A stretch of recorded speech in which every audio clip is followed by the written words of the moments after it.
This episode of the Smarter Business Podcast features John Osberg. You may recognize John, as upon recording this episode, we decided to partner with him on the Smarter Business Podcast.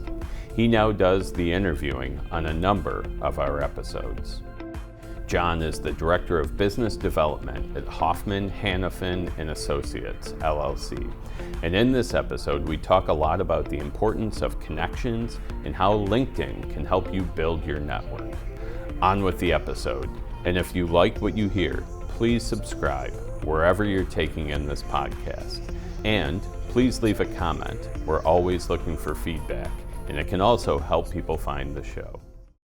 On this episode of the Smarter Business Podcast, we have John Osberg. Hi, John. How you doing? Hey there, Neil. Good to be here. Yeah, excellent. Thank you for being on. Yeah. Now, John, do you want to give a little intro, like kind of what you like to do? I'll do my best, and if I rant, please just tell me I went over time. But yeah, John Osberg, Buffalo born and raised, diehard Buffalo sports fan. Someone that loves to give back to the community and help, be involved in all sorts of civic-related endeavors, but avid golfer. I'm proud of my streak right now. I've got 8 years running of not missing a Bills home game, so glad to be here with you. I represent Hoffman Hanafin Associates. We're a risk management firm. Recently joined the firm as a business development director, and excited to really add value to the firm and help grow the continued clients that they bring in with their value-added services. All right, John, so why don't you tell us a little bit about your firm? Yeah, so Hoffman Hanafin Associates been around for about 6 years now. We are a risk management firm, so when we say risk management, we cover a lot of different areas. And forgive me, I'm fairly new still to the industry. I come from technology, as we've talked about previously, but I've been invigorated truly in having kind of a change of pace and being in a market, I should say, that it really is. The services and products are so coveted. So, commercial insurance, personal insurance, really the big focus is working with businesses. So we're able to come in and we can understand your needs, your direction. We're very proactive. We're a service-driven model firm, and so we're about 15 people strong, which is a great number. And my teammates are been incredibly helpful in my onboarding process here in the last few months. But we're big in the construction and real estate world, healthcare as well, not-for-profit, and so I've worked hand in hand with our managing partner Scott Hoffman, and had some really good experiences with him, and he's taken me under his wing to show me the ropes, and I've quickly learned that he is one of the highly respected figures in the industry, given his background, and he's another entrepreneur. So great to be with fellow entrepreneurs, but we're all about that service model, that personal touch. Call us when you need us. We'll be there for you every step of the way. And we want to understand your business. Again, back to the theme of genuine and authentic. We want to be there and we want to help in whatever way. And even if it isn't directly related to risk, one thing that I've employed in my ability to, if you will, build out a nice network is, just recently, an example, there's a gentleman in manufacturing, and, he knows I'm trying to court his business and understand his risk needs. But in the beginning, I've connected him with 3 different people for one of the initiatives he's working on in his manufacturing. It's more so a startup.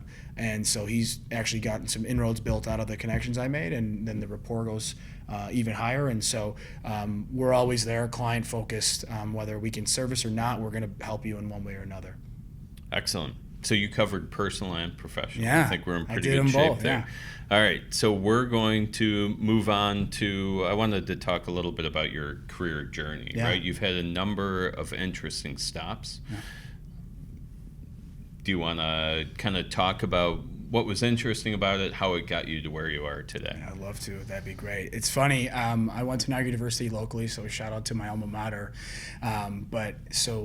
Finance student, was pretty happy in that world, and it came through one day of my neighbor next door was still living at home, and he asked me one day while I'm cleaning out my car, "Hey, John, what are you doing with your life?" And I said, "That's kind of a weird question, Brian." He goes, "Well, I'm starting this technology startup, and I'd like you to be a part of it. I've seen what you're doing on LinkedIn at a young age, and I said, okay, I'll give it a shot. Excited about this cool tech startup. Never forget the interview day. I get there and we're in an apartment and there's no clients, there's no revenue. So I really got my first peek into what startup life was like, excuse me. And from there, we grew the business to about 40 people at the time of my exit a few years ago. Joined Encore Golf, another local technology-focused startup, which was really exciting because I'm a diehard golfer. And was there for a bit, added some value, did a lot of cool things. Wanted to go to my next kind of venture, so I got into cybersecurity, kind of an offshoot of the software development startup that I was a part of at first. And then, now I'm in risk, which people ask, the pivot was interesting, and it was really on the strength of my connection to a gentleman named John Gavigan, former 43 North executive director, who you know well. Right. He put the two of us together, and here we are now. I'm about 4 months into the new role and really enjoying it. That's excellent. Yeah. That's cool. And that, dealing with all the startups is, you get to see how the sausage is made, right? Literally. It's not always pretty early on, but get it done. We have to wear like 10 different hats. But it forces you to learn and adapt, and those things I'm super grateful for. Excellent.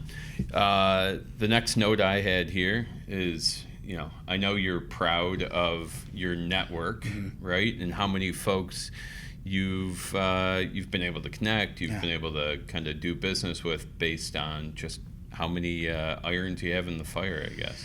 Yeah, my father, it goes back to family. So my parents, they instilled in me this value, or this core value, I should say, of always doing the right thing. And I know it sounds cliche, but and giving first rather than asking. And I know that's a new thing, or a newer thing to the area with Techstars being around and the give first mentality.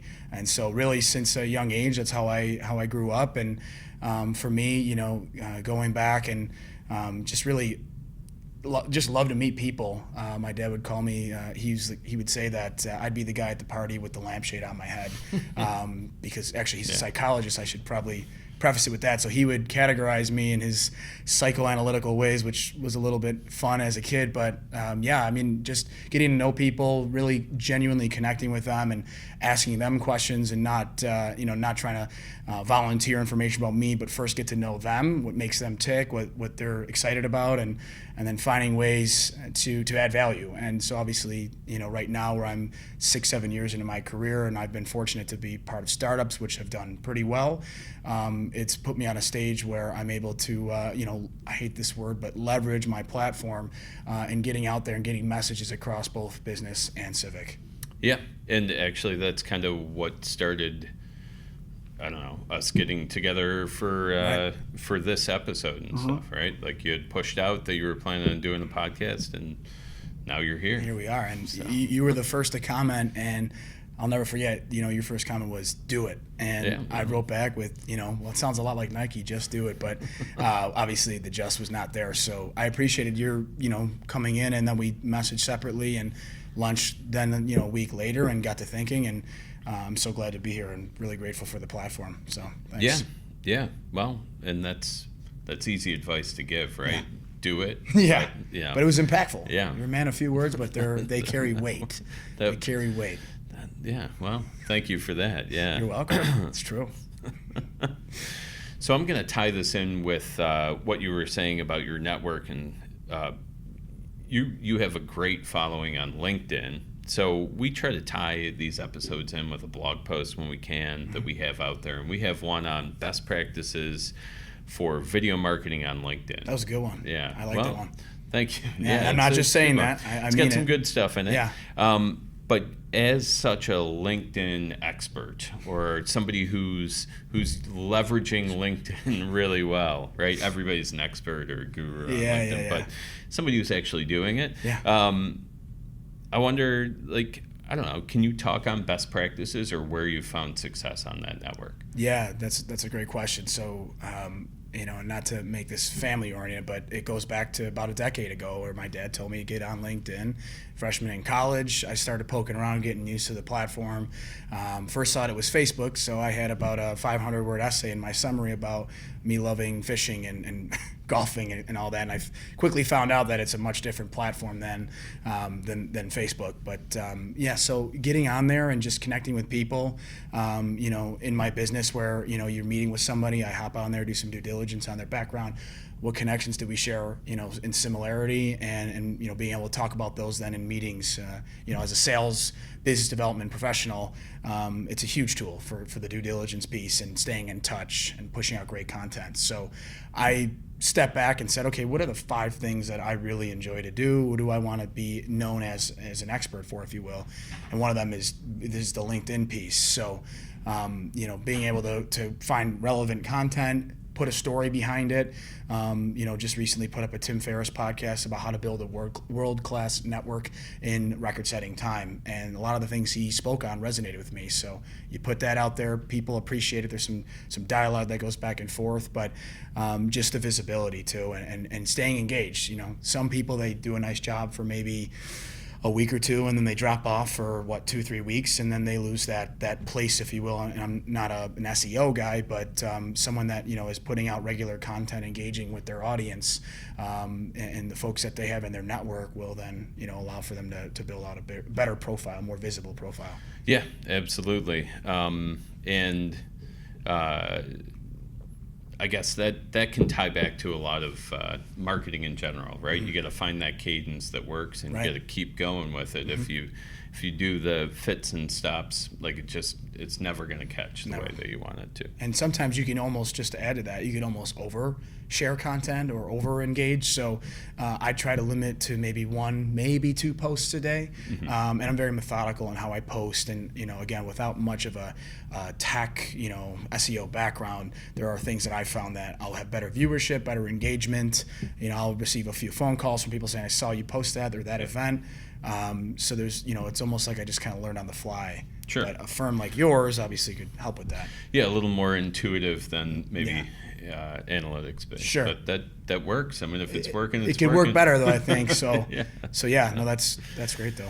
And we talked about before the podcast, kind of tied to that same thing. You were going to bring up one of your favorites who does a lot of work in video on LinkedIn. Yeah, and so right now I think that's one of the areas that I have yet to really get into. I'm posting different articles, links, events, photos too seem to get pretty nice viewership, but yet to do even one video in my 10-year career of being on LinkedIn. And until now, here we are. I can't wait to post this, really though.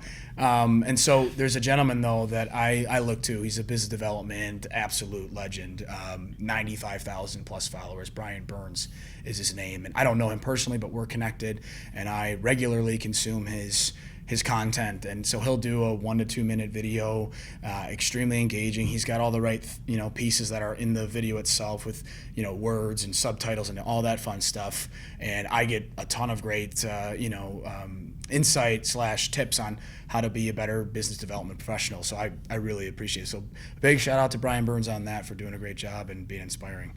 Excellent. Yeah. Cool. And so you said you're not really using video on that network yet. Not yet. But I don't know. Would you do something like what Brian does? Absolutely. And this is a perfect segue into that. The thought of wanting to get more into the video, seeing the viewership I see videos on LinkedIn quite often, mm-hmm. and it's funny, I haven't really thought about doing it myself yet. So this is perfect. It's kind of giving me the incentive to do it and start getting more involved with the video. That's excellent. Yeah. All right. Well, yeah, we burned right through the first part here. Mm-hmm. So now we're on to the main question. This is one that I know you were struggling with a little before the podcast. Yeah. So, and the reason you were struggling is, it's hard to pick one thing that makes your business or your client's business smarter. And, a lot of people have a lot of things, but if you had to pick just one, what would it be? Yeah, and to keep revisiting LinkedIn, it really is such a powerful tool. And, for me in the startup world, going from, a college student right into a startup in the technology realm, LinkedIn was a huge piece. And that's kind of what got me involved with the business was, the CEO at the time, or still the CEO, Brian Lehman. He actually was like, I saw your LinkedIn and what you're doing on it. It looks great. Looks like you have some good connections. So I got into the business, and I was like the LinkedIn go-to guy, but Brian and his partner Bab were not as active on it. So, starting from ETG, Emergence Tech Group, through my current business, I've been an advocate, if you will, someone that's really been an evangelist of LinkedIn and social connecting, if you will, on LinkedIn, and being able to, again, do that due diligence, maintain a profile, build your brand both personally and professionally. And so really, I think LinkedIn's been the big piece for what I've seen in making our businesses smarter, in that it's such an incredible tool, to be able to have access to all these different professionals and again, content too, things that might, inspire you to go on that next marketing campaign or selling campaign, whatever it may be in your business. Sure. Yeah. And how do you feel about, you brought up a little, building your personal brand? Do you feel like you've been able to build a brand around yourself that even when you go from one place to another, brand stays intact? Yeah. It's funny. Earlier in the year, maybe more mid-year, I should say, I had a chance to kind of hit a reset and really have some introspection on, who is John Osberg as a person and a professional. And, the things that shine through for me were, again, that innate ability to connect with people in a genuine fashion, to actually truly care, and follow up on things. I'll be at events and, people will see me on my phone and I'll get the, hey, off your phone. I'm like, I'm taking notes. Like, this is, right. I need to get all the details out of this. So I'm someone who follows up, but again, all going back to the connector piece. Such a commonly used term nowadays, but I think I've done a pretty good job at embodying that true spirit of wanting to connect people and knowing, like for Neil, and vidwheel, who can you talk to get value from and get your services and products in front of, and genuinely being able to bridge that is something that I've proven to be pretty proficient at. Yeah, and the genuine part is important, huge. Right? Huge. Because anybody can talk the talk, mm-hmm. but if you can actually deliver on that, it's huge. It's agreed. Huge. Yeah. So that is excellent. So we've only really got one last piece here, which is just an open-ended, right? Open-ended question at the end of every interview that we do. We usually found it to be great when we do like a testimonial. You mm-hmm. go through all the regular questions, and we do an open-ended question. Did we forget anything? Is there something, that you feel can really contribute to the conversation that we've had so far? So there's your open-ended. What do you got, John? So there's a few things that, even in prep for this, that came to mind first when we talked about it in advance. The things that I've been able to really capitalize on were the ability to identify folks that are doing things that I want to be doing the right things, in my opinion, that align with my passions and my interests. And going back to my parents, they always taught me, align yourself with folks that you want to see, you want to be one day. And so at a young age, I was able to find my way into conversations with very successful people, successful leaders. I've been fortunate to build out a nice collection, if you will. It sounds kind of funky, but just a inner circle, I guess, is probably a better way to say it, of folks, locally, since, here we are in Western New York and downtown Buffalo, guys like John Gavigan, Chuck Collard, and others that have really attributed to my success and my growth as a person and professional. So I'd say really get focused on finding folks that are doing things the way that you think they should be done and that excite you and align with your interests and passions. And as my dad coined it, find a way to attach to their coattails. So, and just 2 shout outs too for books that I'm reading right now that I think are really exciting. Go for it. Yeah. Yeah. Well, one has been read already, and I'm finishing the other. David Goggins, Buffalo native, known as the world's toughest man, all about motivational self-development type things, has a book that he released about a year ago called Can't Hurt Me. So I went through that in a week. It was incredible. So highly recommend that read. It's top notch on Amazon, top rated. And the other one is How to Win Friends and Influence People, which is a classic. Yeah. Andrew Carnegie. So did I say Andrew or Dale? It's Andrew. I can't remember. Is it the tycoon or is it the leadership guy? Either way, it's a Carnegie. Incredible book. I learned a lot from it, and there's a lot of things in there that I've incorporated in my career with the connection to people and really treating others well and being genuine, as we've talked about. Yeah. No, that's great. I always like book recommendations too. We've had some good ones come through. Good. And kind of growth mindset stuff, right? Like people who are always looking for more info and trying There's to grow. There's a book called Growth Mindset, yeah. Oh, well, there you go. I want to say it's Dr. Decker, Carol Decker, or maybe it's Dwecker, but that's another book that's on my bookshelf at home. So, all right. That. Excellent. Yeah. All right, John. Well, that's all we got. All right. So thank you for being on. Thank you. Thanks, everyone. Okay, that wraps up this episode. Find John on LinkedIn and on future episodes of the Smarter Business Podcast. Thanks for checking us out. Subscribe and comment on this episode to help us grow our audience.